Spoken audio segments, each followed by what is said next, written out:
His name is Dr. Ellsworth Wareham. He was mowing his own lawn at age 100, not with a riding mower, push mower. He was climbing stairs when most people his age couldn't get out of a chair. He performed heart surgeries into his 90s, retired at 95, died at 104 with full muscle function, no frailty, no wheelchair, no nursing home. And when researchers asked what kept his muscles strong, he didn't point to a high-protein diet, a testosterone protocol, or a gym membership. He pointed to Loma Linda, California, one of only 5 places on Earth where people don't just live longer, they stay physically stronger past 60.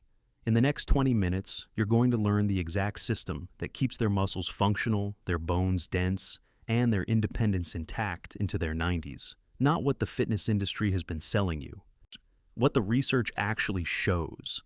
And at the end, I'll tell you the one factor that matters more than protein, more than exercise, and almost no one talks about it. Before I tell you what the Loma Linda residents do to maintain muscle after 60, I need to tell you what they don't do. Because the thing you've been told to do for muscle preservation is probably making things worse. You've been told that muscle loss after 60 requires aggressive protein loading, 1.6 grams per kilogram of body weight minimum. You've been told you need heavy resistance training 4 to 5 times per week. You've been told that plant-based diets can't support muscle maintenance in older adults because plant protein is inferior. That logic sounds reasonable. It's wrong. The Adventist Health Study, too, tracked 96,000 participants for over a decade. That's not a small study. That's one of the largest longitudinal health studies ever conducted in North America. And what it found is that vegetarian Adventists in Loma Linda, roughly 50% of the population, maintained muscle mass and functional strength into their 80s and 90s despite protein intake significantly lower than standard bodybuilding recommendations. Their average protein consumption sits around 0.8 to 1.0 grams per kilogram of body weight. That's half of what you've been told you need. Same measurements, same functional assessments, dramatically different outcomes. The researchers documented better grip strength markers than expected. Lower rates of sarcopenia, age-related muscle loss, compared to the general U.S. population eating twice the protein. Here's the mistake. You're treating muscle maintenance like muscle building. The bodybuilding protocols designed for 25-year-olds don't translate to 65-year-olds. The physiology changes, insulin sensitivity drops, protein synthesis efficiency declines, inflammatory baseline rises. All of that shifts how the body responds to protein and exercise. What I'm about to show you is not a workout program. It's not a supplement stack. It's a complete biological environment that prevents the conditions that cause muscle wasting in the first place. The Loma Linda system doesn't fight muscle loss reactively. It removes the internal damage that makes muscle loss inevitable. So here's the real mechanism behind muscle preservation after 60. And it's the opposite of what the fitness industry has been selling you. The foundation of the Loma Linda system is movement as lifestyle, not exercise. That's when researchers inside the Adventist Health Study tried to identify which specific behavioral factor was most correlated with maintained muscle function in the population over 70. They didn't land on gym memberships or structured workout programs. They landed on integrated physical activity throughout the day. Gardening, 3 to 4 hours per week. Stair climbing instead of elevators, 20 or more flights per week on average in the active cohort. Walking errands instead of driving short distances. Manual household tasks, mowing lawns, washing cars, home repairs. Not because they were training, because this was the cultural baseline. Here's why this works after 60. Muscle protein synthesis, the process your body uses to build and maintain muscle tissue, responds differently in older adults than in younger people. Research from McMaster University in 2011 documented that older adults maintain elevated muscle protein synthesis for shorter windows after exercise compared to younger adults. What that means is this. A 25-year-old does one 60-minute resistance training session and gets a muscle protein synthesis spike that lasts roughly 48 hours. A 65-year-old does the same session, and the synthesis window closes after about 24 hours. So, one intense gym session per day gives you one synthesis window, but 4 15-minute activity bursts throughout the day. Gardening in the morning, stair climbing at midday, a walk in the evening, manual tasks in between. that gives you multiple synthesis windows distributed across the entire day. Each movement bout triggers mTOR, mechanistic target of rapamycin, which is the cellular pathway that turns on protein synthesis, and you get that activation without requiring full muscle breakdown. That's the critical difference. The standard gym model for older adults is to go hard, break down the muscle, then recover for 48 hours. The Loma Linda model is sustained low-level activation that never requires deep recovery because you're never creating significant damage. Here's the second mechanism. Intense resistance training in untrained older adults spikes cortisol and inflammatory markers, specifically IL-6 and TNF-alpha. That's not theoretical. That's measurable in blood work after a single heavy lifting session. Chronic inflammation accelerates muscle catabolism, the breakdown process. So you're lifting to build muscle, but you're simultaneously creating the inflammatory environment that breaks it down. Moderate daily movement keeps the inflammatory baseline low while maintaining consistent muscle activation. Dr. Ellsworth Wareham mowed his own lawn at age 100. He climbed stairs daily. He worked on his feet during surgeries, not because he was genetically exceptional, because this was the community standard. The Loma Linda city design supports this. Walkable neighborhoods, community gardens, church activities that require physical presence. Now, here's the contrast. The typical 65-year-old American is sedentary 22 or more hours per day and goes to the gym 3 times a week for 45 minutes. The typical 65-year-old Loma Linda resident has light activity distributed across 8 to 10 hours per day, and structured exercise is minimal or absent. The total movement volume is higher, but the perceived effort is lower. So, what this looks like in practice is a 30-minute morning walk, not for cardio, for sustained low-level muscle engagement, 20 minutes of gardening or yard work mid-morning, stair climbing throughout the day instead of elevators, evening walk or household projects. Total 2 or more hours of cumulative movement. No single session exceeding 45 minutes. This movement pattern keeps the muscles engaged, but movement alone isn't enough. The body needs the right fuel to respond to that stimulus. And here's where Loma Linda breaks every rule you've been taught about protein. You've been told that older adults need 1.2 to 1.6 grams of protein per kilogram of body weight to maintain muscle. Yeah, you've been told that animal protein is superior for muscle building because of its leucine content and complete amino acid profile. You've been told that plant protein is inferior, lower bioavailability, incomplete profiles, not enough to support muscle maintenance after 60. The Seventh-day Adventists of Loma Linda average 0.8 to 1.0 grams of protein per kilogram of body weight. Their primary sources are legumes, nuts, whole grains, and soy products. Lower total protein intake than what you've been told is necessary. And yet their functional outcomes, grip strength, gait speed, ability to live independently, match or exceed higher protein omnivorous populations of the same age. Same measurements, dramatically different protein intake. Here's the mechanism that explains why this works. The leucine threshold hypothesis states that older adults need approximately 2.5 to 3 grams of leucine per meal to trigger muscle protein synthesis. Leucine is the specific amino acid that activates the mTOR pathway. Loma Linda meals built around legumes, nuts, and whole grains hit this threshold despite lower total protein. 1 cup of cooked lentils contains 18 grams of protein and approximately 1.3 grams of leucine. A quarter cup of almonds contains 8 grams of protein and roughly 0.5 grams of leucine.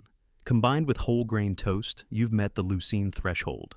The difference is that this protein arrives with fiber, phytates, and polyphenols that regulate how the body uses it. Here's the trade-off that nobody talks about. Animal protein, especially red meat and processed meat, increases systemic inflammation. The pre-dimed trial, then one of the largest dietary intervention studies ever conducted, showed that high red meat intake correlated with elevated C-reactive protein in older adults. C-reactive protein is the primary marker of systemic inflammation. Inflammation directly inhibits mTOR signaling and accelerates muscle protein breakdown. So you're eating more protein to build muscle, but you're simultaneously creating the inflammatory environment that breaks it down. Plant protein sources, legumes, and soy specifically, are anti-inflammatory. Legumes reduce IL-6 and TNF-alpha markers. That's documented in multiple randomized controlled trials.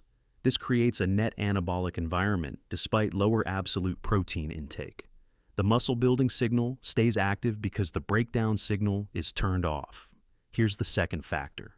Older adults develop insulin resistance, which impairs amino acid uptake into muscle cells. High animal protein intake, especially when paired with saturated fat, worsens insulin resistance. Plant-based whole food intake improves insulin sensitivity because of the fiber, the low glycemic load, and the phytochemicals. Better insulin sensitivity means more efficient amino acid utilization. You need less protein to get the same muscle maintenance effect. The Loma Linda population consumes soy products consistently. Tofu, tempeh, edamame. Soy protein has higher bioavailability than other plant proteins, approximately 90% compared to 70% for legumes. It contains all essential amino acids in adequate ratios. Research published in the Journal of Nutrition in 2005 showed that isoflavones in soy reduce muscle loss in postmenopausal women. So, what this looks like in practice is oatmeal with almond butter, soy milk, and walnuts for breakfast. 20 grams of protein, low inflammatory load. Lentil soup with whole grain bread and vegetables for lunch. 25 grams of protein, high fiber, anti-inflammatory compounds. Tofu stir-fry with quinoa and vegetables for dinner. 22 grams of protein, complete amino acid profile. Total intake for a 70-kilogram person is roughly 65 to 70 grams of protein. That's approximately 1 gram per kilogram, well below standard recommendations. But the protein arrives with anti-inflammatory compounds, fiber for gut health, and minimal impact on insulin resistance. This isn't about proving that veganism is superior. It's about understanding that protein needs are context-dependent. In a low-inflammation, high insulin sensitivity environment, lower protein intake is sufficient. The Loma Linda diet creates that environment. So, the protein isn't coming from powder or meat. It's coming from the same foods that are simultaneously reducing the inflammation that destroys muscle. But there's a third layer most people miss. Age-related muscle loss is not caused by insufficient protein. It's caused by chronic low-grade inflammation. Researchers call it inflammaging. Inflammatory cytokines, specifically IL-6, TNF-alpha, and C-reactive protein, directly signal muscle protein breakdown. They also create insulin resistance, which blocks amino acid uptake into muscle cells. The standard American diet creates and sustains this inflammatory state. And then you wonder why your muscles are disappearing, no matter how much protein you eat. Here are the inflammatory triggers in the typical Western diet. Processed meats contain nitrosamines, advanced glycation end products, and heme-iron. Harvard cohort studies documented the link between processed meat consumption and elevated C-reactive protein. The omega-6 to omega-3 ratio in the standard American diet sits around 15:1 or higher. Omega-6 fatty acids from seed oils and grain-fed meat convert to pro-inflammatory eicosanoids in the body. Refined carbohydrates spike blood sugar, which spikes insulin, which triggers an inflammatory cascade. And low fiber intake disrupts the gut microbiome, which leads to endotoxemia, the leakage of bacterial compounds into the bloodstream, which drives systemic inflammation. Every single one of these factors accelerates muscle loss, and the Loma Linda system shuts all of them down simultaneously. First layer, elimination of pro-inflammatory foods. The Adventist Health Study documented that Loma Linda residents consume no processed meats, minimal or zero red meat consumption, depending on whether they're vegetarian or vegan. This alone removes the primary dietary source of advanced glycation, end products, and heme-iron. Second layer, active anti-inflammatory compounds. Legumes consumed daily are high in polyphenols and resistant starch. Resistant starch ferments in the colon and produces butyrate. Butyrate is a short-chain fatty acid that reduces gut inflammation. Lower gut inflammation means lower systemic inflammation because the gut is the source of approximately 70% of immune system activation. Nuts, especially walnuts, Oats are the highest plant-based source of omega-3 alpha-linolenic acid. The pre-dimed trial showed that walnut consumption reduced inflammatory markers in older adults. Loma Linda residents consume nuts 5 or more times per week. That's documented in the Adventist Health Study dietary surveys. Whole grains contain lignans and phenolic acids that suppress NF-kappa B, the master transcription factor that turns on inflammatory genes.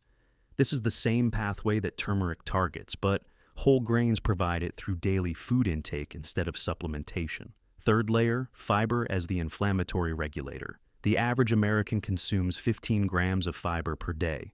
Loma Linda vegetarian Adventists consume 30 to 40 grams per day. High fiber intake creates a diverse gut microbiome, which produces anti-inflammatory short-chain fatty acids. This creates a systemic anti-inflammatory environment that protects muscle tissue from breakdown. Here's how the muscle preservation pathway works. Low inflammation improves insulin sensitivity, which means efficient amino acid uptake. Low inflammation keeps the mTOR pathway active instead of suppressed by cytokine signaling. Low inflammation lowers the cortisol baseline, which reduces muscle protein breakdown. Net result: muscle maintenance on lower protein intake because the breakdown signals are turned off.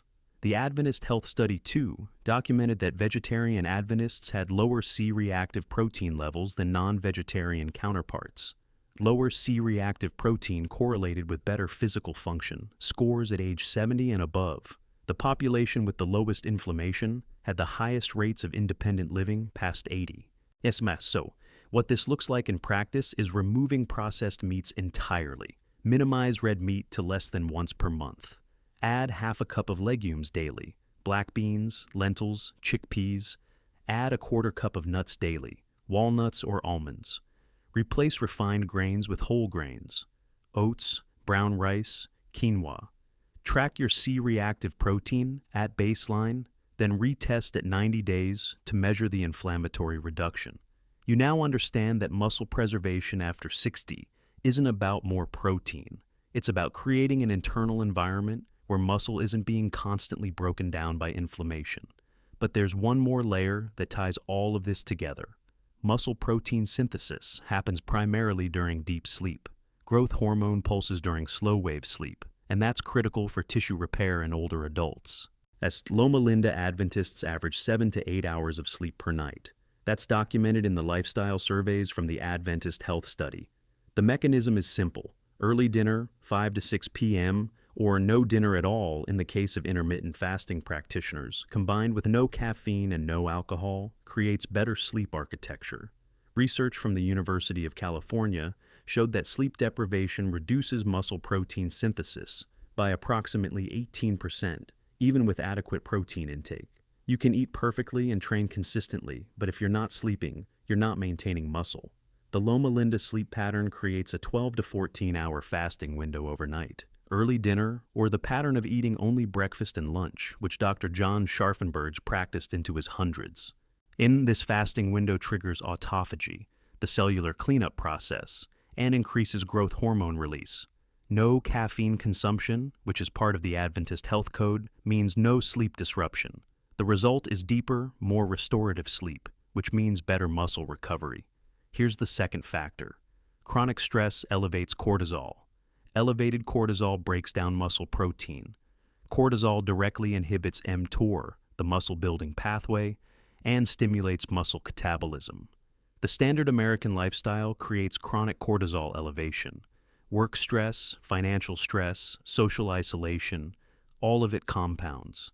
The Loma Linda population has a built-in stress buffer. Sabbath observance, mandatory rest 1 day per week, complete withdrawal from work, screens, and daily pressures. Or research on populations with regular rest practices shows documented reductions in cortisol levels.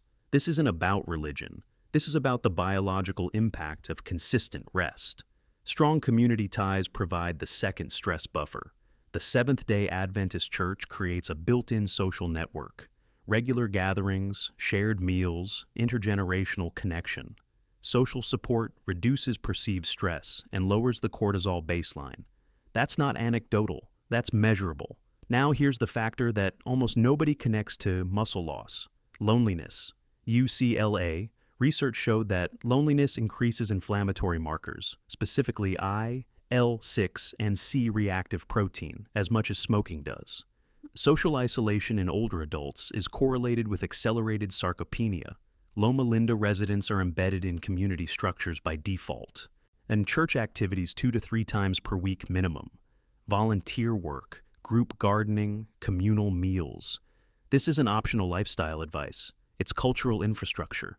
The circadian rhythm advantage is the final piece. Consistent daily routine, wake time, meal times, activity times. The Adventist lifestyle is highly structured and predictable. Circadian alignment improves insulin sensitivity, sleep quality, and hormone regulation. All of those factors support muscle maintenance. When your body knows when food is coming, when movement is happening, when rest is scheduled, it operates more efficiently. The metabolic pathways stay synchronized. So, what this looks like in practice is establishing consistent sleep and wake times. 7 to 8 hours nightly, non-negotiable. Create a mandatory rest day each week. No work, no screens. Build social connection into your weekly routine. Don't leave it to chance. Join a community group, volunteer, attend religious services if that fits your belief system. Schedule regular meetups with friends. Track your resting heart rate variability as a stress marker. It should improve within 4 to 6 weeks of implementing these practices. These aren't lifestyle suggestions. They're biological requirements for muscle maintenance after 60. And now I'm going to tell you the one factor that makes or breaks all of this. Every element we've discussed, the movement, the plant protein, the anti-inflammatory diet, the sleep, the community, all of it works only with sustained consistency. The Loma Linda population doesn't do these things for 12 weeks or 90 days. They do them for 30, 40, 50, or more years. This creates a cumulative biological advantage that cannot be replicated with short-term protocols. Here's why consistency matters more after 60. Muscle protein synthesis becomes less responsive to acute interventions as we age. A 25-year-old can gain muscle in 8 to 12 weeks with proper training and nutrition. A 65-year-old's body responds more slowly, but compounds gains over years. The Loma Linda residents didn't start eating this way at 60. Many started in their 20s, 30s, or 40s when they joined the Adventist community. They've been building the foundation for decades. Here's the advantage you can't buy and you can't replicate quickly. Loma Linda creates an environment where healthy behaviors are the default, not the exception. Walkable city design, community gardens, church-based social structure, shared dietary norms. You're not relying on willpower. You're embedded in a system. The standard American environment makes healthy behaviors require constant effort. Loma Linda's environment makes unhealthy behaviors require effort. That's the inversion that changes everything. Now here's the realistic limitation. You can't move to Loma Linda. Most people can't. You can't join a tight-knit religious community overnight. You can't replicate 50 years of plant-based eating if you're starting at 65. But here's what you can do. Start today, knowing that every year of consistency compounds. Build systems, not motivation. Automate meal preparation. Batch cook legumes on Sundays so they're ready all week. Schedule walks on your calendar like appointments. Join one social group and commit to weekly attendance. You've been recognized that the first 90 days are about establishing the pattern, not seeing dramatic results. The muscle preservation shows up 2 years from now, 5 years from now, 10 years from now, in your ability to live independently. Here's the timeline reality. In the first 30 days, inflammatory markers begin to drop. That's measurable via C-reactive protein test. In the first 90 days, sleep quality improves, energy stabilizes, digestive changes settle. In the first year, muscle function stabilizes. Grip strength and gait speed stop declining. At 3 to 5 years, you see measurable muscle preservation compared to age-matched peers who are not following this system. There is no shortcut, no supplement, no 12-week program that replicates 40 years of healthy living. But starting now is infinitely better than not starting. The Loma Linda residents aren't genetically special. They just never stopped doing the basics. Dr. Ellsworth Wareham wasn't eating legumes because he read a study. He was eating them because that's what his family had eaten every day for 50 years. The mechanism only works if you never stop. So here's what this looks like when you bring it all together. The Loma Linda muscle preservation system is not about one thing. It's about everything working together. Movement integrated into daily life, not isolated gym sessions. Plant-based protein sufficient when inflammation is controlled. Anti-inflammatory foods, legumes, nuts, whole grains, eaten daily. Sleep protected, stress managed, community maintained. Consistency over decades, not intensity over weeks. Here's the one thing you can do today. Open your pantry. Find 1 can of beans or 1 bag of lentils. Cook it tonight with vegetables and whole grains. Take a 20-minute walk after eating. That's day 1 of the system. Dr. Ellsworth Wareham mowed his lawn at 100, not because he was exceptional, because he did this every single day for 50 years. You can't go back 50 years, but you can start the next 50 right now. Subscribe for more Blue Zone longevity systems. And tell me in the comments, what's your biggest obstacle to eating legumes daily?